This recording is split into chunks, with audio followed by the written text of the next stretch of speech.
God is my business partner, and my giving to him is his cut. And if I rip off his cut, why should he bless me? I started giving on that level so that God would owe me. Oh, y'all don't hear what I'm saying? You can't handle that. I started giving on the level where I put God in debt, and God said, I'll owe no man. I started giving on the money that I wanted to make. I started giving on a deal that hadn't closed yet, and that God had to open up the windows of heaven and pour me out a blessing because he wasn't going to be in debt to me. The blessing isn't in what you lost. The blessing is in what you got left. And if you will sow what you got left, God said, I'll give you back whatever. For 30 years, T.D. Jakes was untouchable. The Potter's House had 30,000 members.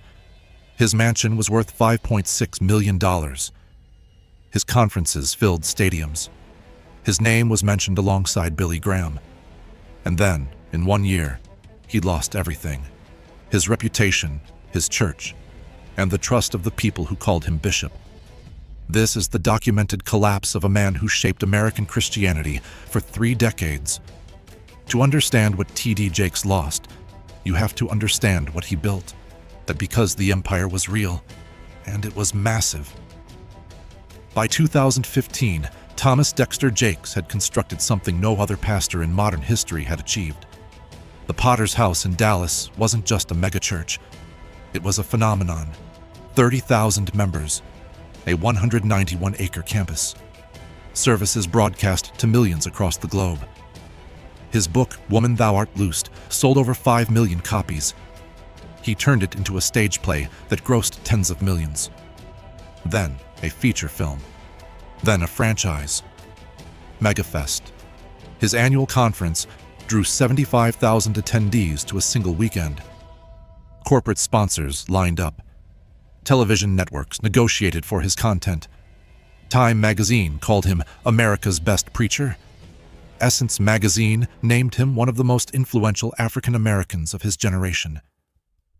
Oprah had him on speed dial, and the money followed the influence. Jakes's personal net worth climbed past $20 million. His estate in Westlake, Texas, an affluent suburb outside Dallas, he was valued at $5.6 million. Gated, private, the kind of home that makes members wonder where exactly their tithes are going. But for 3 decades, nobody asked that question out loud. Because T.D. Jakes delivered. His sermons moved people. His conferences changed lives. The emotional connection was real. The results seemed undeniable. When you can fill a stadium with people crying and praising God, questions about mansions tend to fade into the background. Then came December 2023, and everything changed. The footage appeared online without warning. Photos and videos from parties hosted by Sean Combs, known as Diddy, and in several of them, unmistakably, T.D. Jakes, the bishop who preached holiness and righteousness, the man who told congregations to flee from worldly temptations. He was photographed at gatherings that looked nothing like prayer meetings. Now, to be clear about what we know and what we don't. There is no evidence T.D. Jakes participated in any criminal activity. No charges, no accusations from victims. The photos showed his presence at events. That's the documented fact. But presence was enough, because T.D. Jakes had built his entire brand on moral authority. His sermons didn't just suggest righteous living, they demanded it. He positioned himself as the standard, the example, the bishop who understood the streets but chose the sanctuary. And suddenly, social media had receipts that suggested otherwise, and the response was immediate and brutal. Over 50,000 posts in the first week alone. Commentary videos racked up millions of views. Former members came forward with questions they'd suppressed for years. Why was the bishop at those parties? Who else was he connected to? What did he know? For a man who had an answer for everything, T.D. Jakes went strangely quiet. No press conference, no sermon addressing the controversy directly, no tearful apology. Just silence.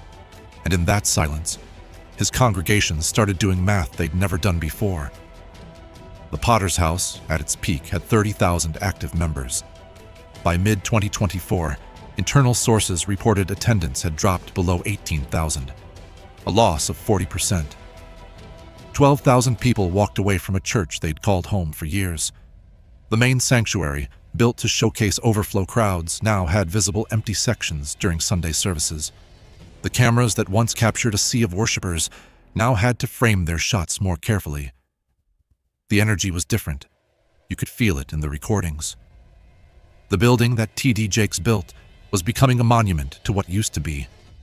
But here's what made the exodus particularly devastating. Those weren't casual attendees who left. Megachurch math works on a simple principle. 10% of members generate 90% of donations.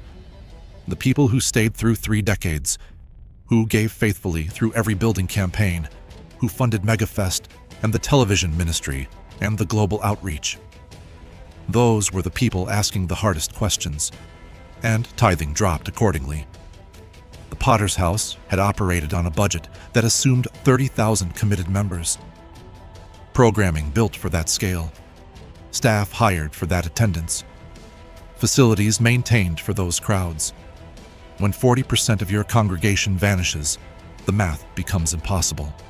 But even as members fled, one thing remained constant: the $5.6 million mansion in Westlake. The property sits on manicured acres in one of the wealthiest zip codes in Texas. Multiple structures, private security, the kind of estate that prosperity gospel pastors claim is a blessing from God for faithful service.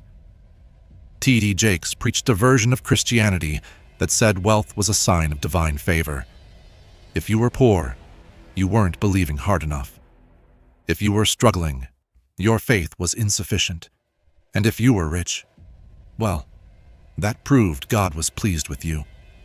The mansion was supposed to be evidence of the theology. Look at what God has done for me. Keep giving, and He'll do it for you too. But when your church is hemorrhaging members and your name is attached to scandal, the mansion stops looking like a blessing. It starts looking like a receipt. Documentation of where 3 decades of tithes actually went. The Diddy connection was explosive. But it wasn't the first crack in the Jakes family image. The cracks had been visible for years, for anyone willing to look. In 2009, Jermaine Jakes, T.D.'s son, was arrested on a charge that made headlines across the country. The details were sordid. The mugshot was public. The bishop's son had committed an act that contradicted everything the Potter's House supposedly stood for. T.D. Jakes addressed it briefly, called it a family matter, asked for privacy. The congregation, loyal as ever, declosed ranks and moved on. Then came Sarah Jakes. The bishop's daughter became pregnant at 14 years old, married young, divorced. The struggles were public because the family was public. Sarah eventually rebuilt her life and ministry, but the pattern was hard to ignore. The man who preached family values from the pulpit couldn't seem to produce those values in his own household. Again, to be fair, children make their own choices. No parent controls their adult children's decisions. But T.D. Jakes wasn't any parent. He was a bishop who claimed divine wisdom for raising godly families. He sold books on it. He preached conferences about it. And his own family kept providing counter-evidence.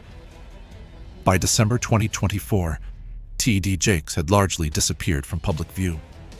The sermons became less frequent.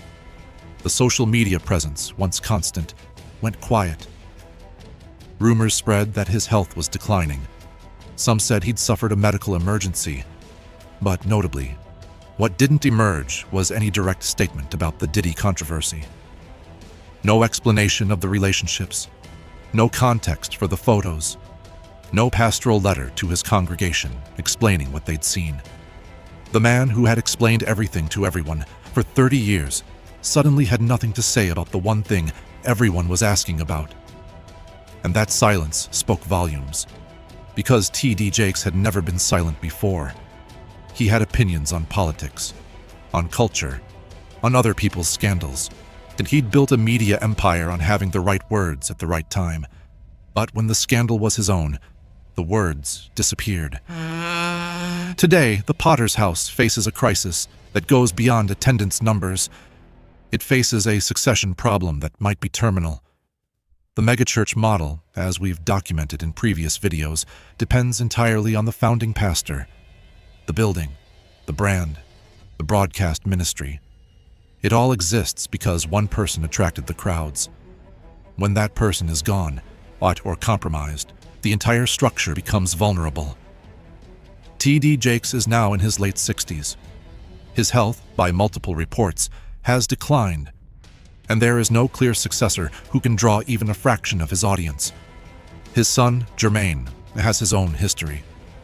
His daughter, Sarah, has built her own separate ministry. No protege has emerged from the Potter's House who could fill that sanctuary the way Jakes once did. We've seen this story before. Lakewood Church is navigating the Joel Osteen question.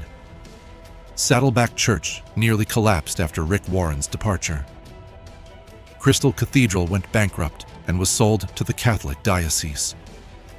The megachurch model builds everything on one name, and when that name becomes a liability, there's nothing left to stand on. The Potter's House isn't just losing members, it's losing its reason to exist. Because T.D. Jakes wasn't just the pastor, he was the product. The sermon clips that went viral, the conferences that sold out, the books that became bestsellers. All of it was him. Remove the man from the building, and what remains? A 191-acre campus with a mortgage, a television ministry with declining viewership, a brand that now carries more baggage than blessing. For 30 years, T.D. Jakes built an empire on his name. His face was the logo. His voice was the message. His lifestyle was the proof that prosperity gospel worked. And then, the photos emerged. The questions started. The members left. The silence stretched on. The mansion still stands in Westlake. The sanctuary still opens on Sundays. The website still takes donations. But the empire that T.D. Jakes built is documentation of a fundamental problem in American Christianity. When you construct a church on a personality instead of a principle, the church can only be as strong as the person. And people, even bishops, eventually fall. 12,000 members walked away from the Potter's House, not because they stopped believing in God, because they stopped believing in T.D. Jakes. And for 30 years, in that building, those two things were presented as the same. The man who told millions how to live their lives couldn't explain how he lived his own. And that silence is now the loudest sermon T.D. Jakes has ever preached. If you found this documented breakdown valuable, subscribe. We cover these stories every week because the patterns keep repeating, and the documentation keeps piling up. The next collapse is already forming. The only question is which name it carries.